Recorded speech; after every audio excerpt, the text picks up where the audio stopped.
Welcome to episode 20 of WWT. Today we are roasting and recapping Monday Night Raw from November 3rd, 2025. So the show starts with CM Punk. He just won Saturday night's main event, the Heavyweight Championship title, so he's our new champ.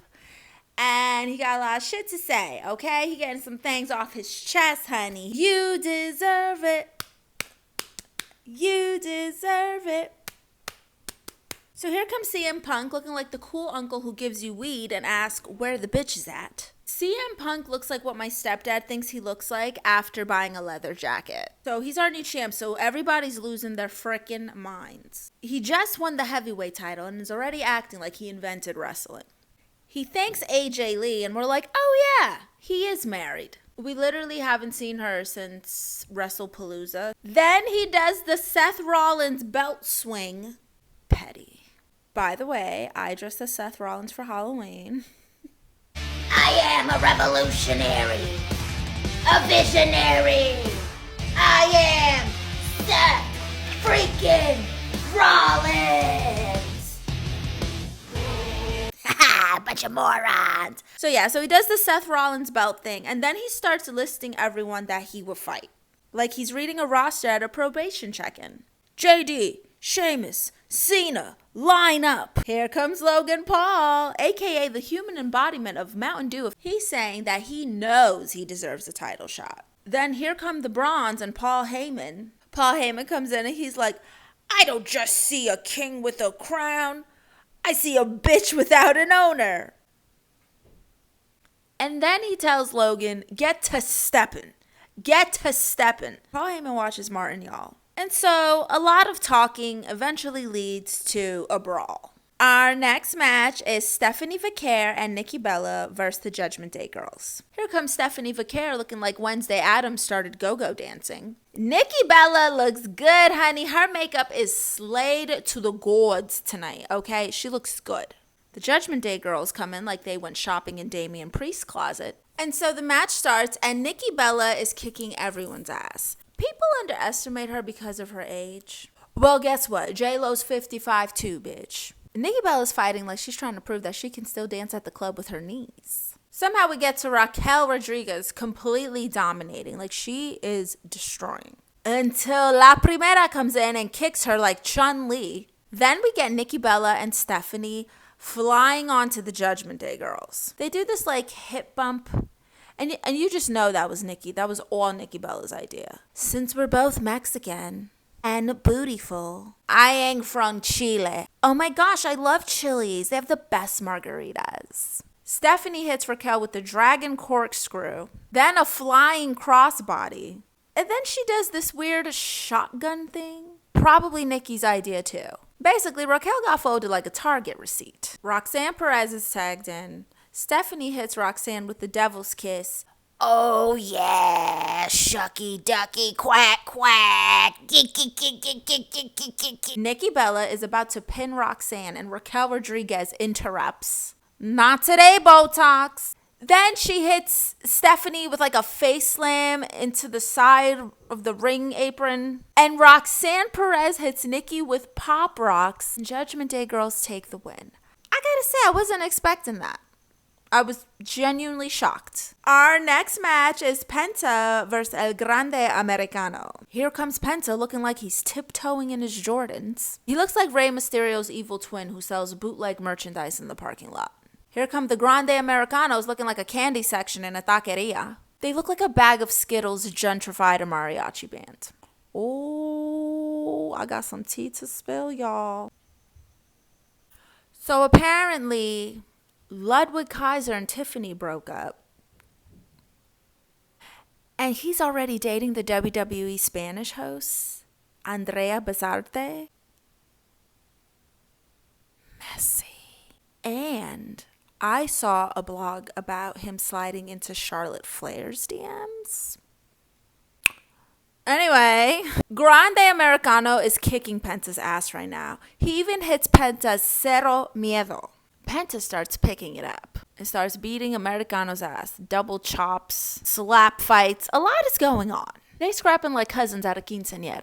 Then Penta hits the Tornado DDT flies onto El Grande Americano, like that scene in Nacho Libre where he goes to get the eagle eggs because they have powers. Then one of the Grande Americanos hands the main Grande Americano the little head plate thing. Ghetto. But Penta counters, hits a Mexican destroyer off the ropes, and takes the win. All that just to sell bootleg shirts in the parking lot after the match. So next we get El Sucio Dom coming out, wearing his 2 championship belts and a shirt with a championship belt on it. In case we forgot he's an asshole. We get it. You're a Nepo baby. Rey freaking Mysterio shows up in the Wu-Tang Air Force Ones like, protect your neck. Y'all, I just found out that Air Force Ones are Unk shoes. So if you're wearing Air Force Ones and you think they're cool, chances are you're over 35. Hang it up, Unk. That ain't it no more. Air Force Ones are like the New Balance shoes for our generation, okay? You know how our dads used to wear the New Balance sneakers? Air Force Ones are the New Balance sneakers. Wade Barrett makes the most reckless comment ever. He tells Rey Mysterio he's the worst father in the history of our species. Bro, he's not Herschel Walker. The crowd is going nuts, and Rey's like, you see, son, I get more cheers than you. Then he starts telling Dom, you're not king of the luchadors. We got El Santo, Blue Lemon, Eddie Guerrero. And Dom says, keep my father's name out your mouth. Y'all, look at this picture of a young Rey Mysterio. Dom ain't shit. But Rey wants the smoke, and the crowd is here for it. They're like, whoop his ass, whoop his ass, whoop his ass. Rey's like the Yoda of the WWE, small but deadly. He tells Dom, as long as I'm around, you'll never be the greatest Mysterio. And when you think about it, it's crazy that Dom Mysterio still goes as Dom Mysterio, but don't claim his father. They start fighting, and Rey Mysterio is kicking his son's ass, okay? He hits Dom with a 619, is about to hit him with a splash, but Dom rolls out the ring and leaves like his dad just embarrassed him in front of his friends. So then we get Becky Lynch. She comes out of nowhere, looking like a Sith Lord at a rap battle. And she says she's been dealing with a lot, but she's cooled down now. My hot husband is injured. I have a lot going on. I have to take care of my hot husband. Through sickness and in health. Then she drags all of New Mexico saying, the only thing good that came from New Mexico was a show about how much meth you people do. Look, we need Becky Lynch to go on a stand-up tour, okay? Can I be your opener, Becky? And then she starts listing all her credentials and who says she's the greatest. Sports Illustrated says it. The Daily News. She said a new one, too. I don't remember what it was, but she had a new credit in there. Then she starts talking smack about Maxine Dupree, starting beef from a safe distance. Classic white woman move. So up next, we get the Kabuki Warriors versus Lyra Valkyria and Bayley. Here come the Kabuki Warriors looking like they slept through EDC Vegas. Here comes Bayley looking like White Goodman from the movie Dodgeball. And so the match starts. Asuka is immediately kicking Lyra's ass. Then Kairi Sane and Bayley are tagged in. And Kairi Sane is dominating. She's like, next time tip your mouth tutor. Bayley's tagged in and clearly forgot to take her meds, which is an advantage here. She is destroying Kairi Sane. Then Lyra's tagged in, and Kairi Sane like double stomps her chest. Ow. There's a lot going on, y'all, okay? There's bodies everywhere! And Asuka makes Lyra tap. Then here comes Charlotte Flair and Alexa Bliss looking like Izzy Dame and Liv Morgan. Maybe WWE got the memo that they're a little predictable, okay? Because they're starting to surprise me. Backstage, we see the Judgment Day giving Dom Mysterio an intervention. Roxanne Perez is definitely trying to pull a robbery on Liv Morgan. Our next match is AJ Styles and Dragon Lee versus the Judgment Day guys. Here comes AJ Styles looking like that strip club regular who claims he's only here for steak. Here comes Dragon Lee looking like Charmander after a breakup. This match starts off crazy.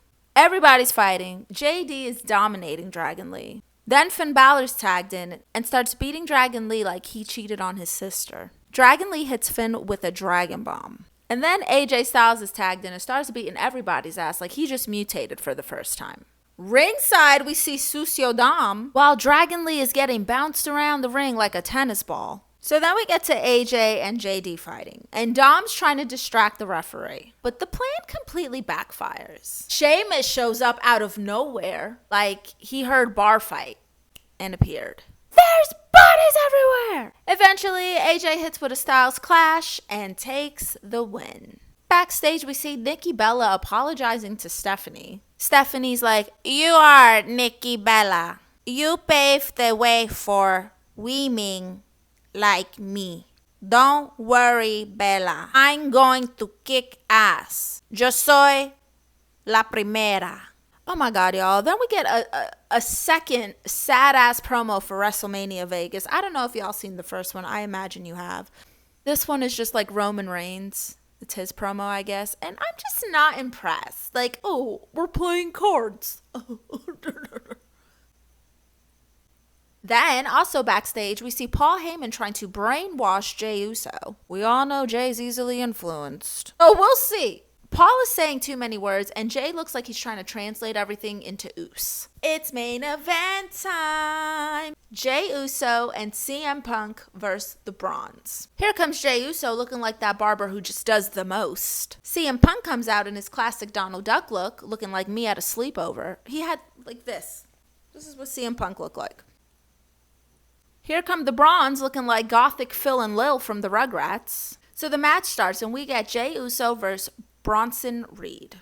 Jay's doing pretty good, but he tags in Punk, and Braun Breaker tosses him like a paper ball into a trash can. Then Punk and Jey Uso team up, and they start destroying Bronson Reed. Jey goes flying, CM Punk goes flying, and they both take the Bronze down. Then we cut to the Bronze beating CM Punk's ass like a scene in Scarface. Jey Uso's tagged in and starts beating Bronson Reed's ass like, "What you mean I ain't got no moves, Zeus?" He is kicking ass, okay? Yeets, uppercuts, Samoan kicks, splashes, Uso kicks. "I was the champ, Us." 4 letters, 1 word. Champ. That's 5 letters. Punk and Uso are suicide diving like they're auditioning for Jackass. Everybody's ringside, and then the match is disqualified by countout. Really? This is what we're doing? But that don't stop nobody like a club in Florida. The Bronze jump Jey Uso, and the crowd starts chanting OTC like if they say it enough times, Roman's just gonna appear. He only looks like a genie. Then the Bronze are face to face with CM Punk, everyone's holding a chair. And here comes frickin' Logan Paul with brass knuckles and knocks Punk out like a World Star video. Then he hands his knuckles to Paul Heyman. Like a ritual to be part of the vision?